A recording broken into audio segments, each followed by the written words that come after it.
Sir, ഈ UDF ഒരുപാട് തന്ത്രങ്ങൾ സർക്കാരിനെതിരെ മെനയുന്നുണ്ട്. സ്വാഭാവികമായി തന്ത്രങ്ങൾ മാത്രമല്ല, ഒരുപാട് ആരോപണങ്ങൾ, പ്രത്യാരോപണങ്ങളൊക്കെ ഈ വരാൻ പോകുന്ന തദ്ദേശ തെരഞ്ഞെടുപ്പിന് മുൻപ്, നിർണായകമായ തെരഞ്ഞെടുപ്പിന് മുൻപ്, അതിനുശേഷം വരുന്ന നിയമസഭാ തെരഞ്ഞെടുപ്പിന് മുൻപൊക്കെ സ്വാഭാവികമായും ഓരോ മുന്നണികളും തയ്യാറാക്കിക്കൊണ്ടിരിക്കുകയാണ്. അവിടെയാണ് ഇതൊരു സുവർണാവസരമാകുമോ എന്നുള്ള സംശയം. കാരണം 9 വർഷമായി സമദൂരം എന്ന ഒരു രീതിയിൽ മുന്നോട്ട് പോയിക്കൊണ്ടിരിക്കുന്നു. അവിടെ ഇടതിനോട് ഒട്ടും അടുക്കാത്ത ഈ ഒരു NSS ഇപ്പൊ ഇൻഡിക്കേറ്റർ ഇടത്തോട്ട് ഇട്ടിരിക്കുന്നു എന്നുള്ള സംശയങ്ങൾ ബലപ്പെടുന്ന ഒരു സാഹചര്യം. ഇതൊരു താൽക്കാലികമായ പ്രതിഭാസം മാത്രമായി അവസാനിക്കുമോ? അവിടെ വെള്ളാപ്പള്ളി നടേശൻ പറഞ്ഞ ചില കാര്യങ്ങൾ ഈ UDF-നെ സംബന്ധിച്ച് ഭൂരിപക്ഷ അഭിപ്രായം കേൾക്കുന്നില്ല, ചില ന്യൂനപക്ഷങ്ങളെ മാത്രം കേൾക്കുന്നുണ്ട്. അതായത് നിരന്തരമായി ഇടയ്ക്കിടെ അദ്ദേഹം അത് പറയുന്നുമുണ്ട്.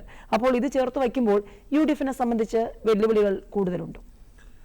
ലക്ഷ്മി, ഈ മധുവിധു, അതായത് ഇപ്പോൾ NSS-ഉം പിണറായി വിജയനും തമ്മിൽ, ഞാൻ പാർട്ടി എന്നല്ല പറയുന്നത്, പിണറായി വിജയനുമായിട്ട് ഉണ്ടായിരിക്കുന്ന ഈ മധുവിധു, അതിൻ്റെ പശ്ചാത്തലം കുറേ കൂടെ തെളിഞ്ഞു വരേണ്ടതുണ്ട്. അത് എത്ര കാലം നിൽക്കുമെന്നൊക്കെ ഉള്ളത് നമ്മൾ മനസ്സിലാക്കേണ്ട കാര്യങ്ങളാണ്.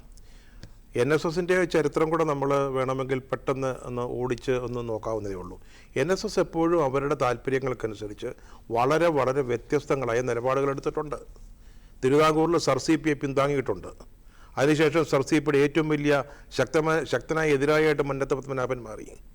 ഈ അമേരിക്കൻ മോഡല് ഭരണ സംവിധാനം കൊണ്ടുവന്നപ്പം അതിനെതിരായിട്ട് ഏറ്റവും കൂടുതൽ ശക്തമായിട്ട് പ്രതികരിച്ച ഒരു നേതാവ് അദ്ദേഹമായിരുന്നു.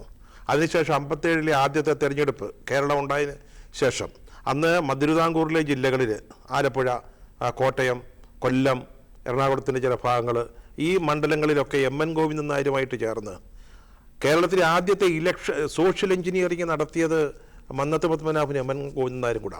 അതാ ചരിത്രം. അപ്പം നമ്മളിപ്പോൾ സമ്മതിച്ചു തരണമെന്നില്ല. നായർ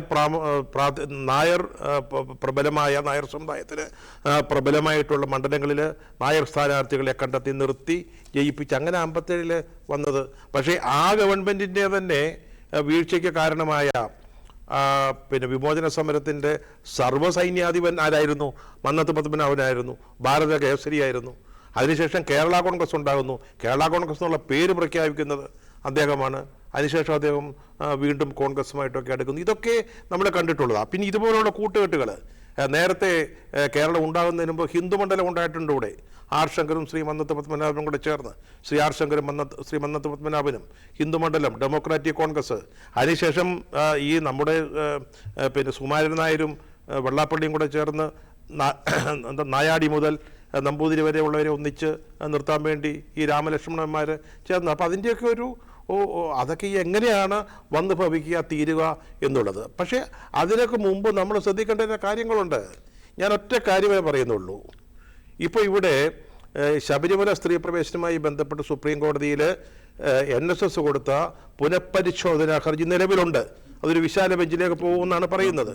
അപ്പം അവിടെ ഇപ്പോൾ ഗവൺമെൻറ് NSS കൊടുത്തിരിക്കുന്ന ആ കേസിനോട് യോജിച്ചു നിന്നുകൊണ്ട് ആ കേസിൽ കക്ഷിയാകാൻ ഗവൺമെൻറ് തയ്യാറാകുമോ? അതുപോലെ തന്നെ ഈ അഫിഡാവിറ്റ് പിൻവലിക്കാൻ തയ്യാറാണ്. പിൻവലിച്ചാൽ പോരാ. ഈ ഗവൺമെൻറ് ചെയ്യേണ്ടത്, ഞങ്ങളുടെ നിലപാട് മാറിയിരിക്കുന്നു, അതുകൊണ്ട് 10 വയസ്സിനും 50 വയസ്സിനും ഇടയ്ക്കുള്ള സ്ത്രീകളെ യാതൊരു കാരണവശാലും പ്രവേശിപ്പിക്കാൻ പാടില്ല, അതാണ് സർക്കാരിൻ്റെ നിലപാട് എന്ന് പറഞ്ഞുകൊണ്ട് ഒരു അഫിഡാവിറ്റ് കൊടുക്കുമോ? പിന്നെ ഒരു കാര്യം കൂടെ ലക്ഷ്മി ഞാൻ പറഞ്ഞേക്കാം, നമുക്ക് പൊടിപാറയിലേക്ക് പോകേണ്ടതുണ്ടെന്ന് തോന്നുന്നു. ഞാൻ ഒരു കാര്യം കൂടെ പറഞ്ഞേക്കാം. നമ്മളിവിടെ NSS പെട്ടെന്ന് CPM-നോട് ചേർന്നു, പിണറായിയോട് ചേർന്നു. അത് UDF-നും BJP-ക്കും കോൺഗ്രസിനും ഒക്കെ നഷ്ടമാണെന്ന് പറയുമ്പോൾ തന്നെ ഈ നവോത്ഥാന പ്രക്രിയ തുടങ്ങുന്നു എന്ന് വിശ്വസിച്ച് പിണറായി വിജയൻ്റെ നവോത്ഥാന സമിതിയിലൊക്കെ വിശ്വാസമർപ്പിച്ച് ഇവിടെ നിന്ന ഒരു വലിയ ജനസമൂഹമുണ്ട്. വടക്കേ മലബാറിൽ ഇത്തരം കാര്യങ്ങളിൽ കൃത്യമായ നിലപാടെടുക്കുന്ന ചില പിന്നാക്ക സമുദായക്കാർ, ഇവിടുത്തെ ബുദ്ധിജീവികൾ, ഇവിടുത്തെ വനിതാ വിമോചന പ്രസ്ഥാനക്കാർ, അവരെല്ലാവരും എന്തോ ധരിച്ചത്? അവർ ധരിച്ചത് ഇവിടെ വലിയൊരു വിപ്ലവം വരാൻ പോകുകയെന്നാ, വലിയൊരു നവോത്ഥാനം സംഭവിക്കാൻ പോകണമെന്നാ. അവരുടെ നില ഒന്ന് ആലോചിച്ച് നോക്കി. അവരിന്നിപ്പോൾ എന്തോ ചിന്തിക്കുന്നൊന്ന് ആലോചിച്ച് നോക്കി. അവർ വലിയ പ്രതീക്ഷ അർപ്പിച്ചിരുന്ന ആ ഒരു നവോത്ഥാന നായകൻ ഇന്ന് എവിടെ നിൽക്കുന്നു?